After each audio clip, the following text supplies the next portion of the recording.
is Ben Tennyson's cousin and the granddaughter of Grandpa Max. She's considered the smartest member of the Tennyson family, and her intelligence and rational thinking have always stood out in many situations. In the classic Ben 10 series, during the episode Lucky Girl, the Tennyson family visits a museum when suddenly the villain Hex appears. Ben, using XLR8, manages to defeat Hex. Afterward, Ben gives Gwen one of the magical stones he had recovered from Hex, although at that time, Gwen didn't know its true power. Later, while they're on a tour, they encounter a group of villains and try to stop them. That's when the power of Gwen's stone activates, and she starts to discover its magical abilities. She wears a black costume and calls herself Lucky Girl. We also shouldn't forget when Gwen got her hands on Charmcaster's spellbook, a book full of spells written in an unknown language. But thanks to her intelligence, Gwen was able to decipher it and use the spells to save others or herself in many situations. In Ben 10, Alien Force and Ultimate Alien,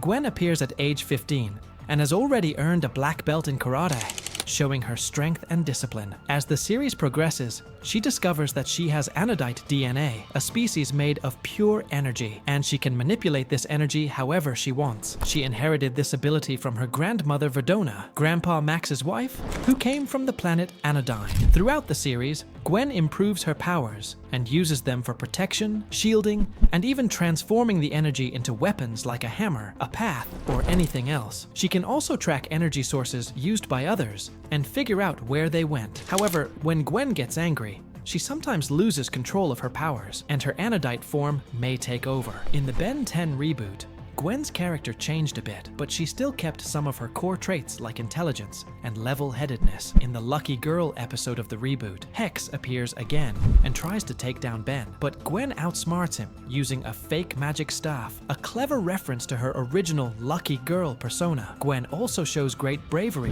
when Phil gives her a metal armor suit and she goes through a time portal to save Ben. However, in the reboot, there's no indication that Gwen has any magical or alien powers like in the previous series. Do you think Gwen will ever gain superpowers in the reboot? Tell me in the comments. And don't forget to hit the like button to support the video, subscribe, and turn on the notification bell so you never miss an update.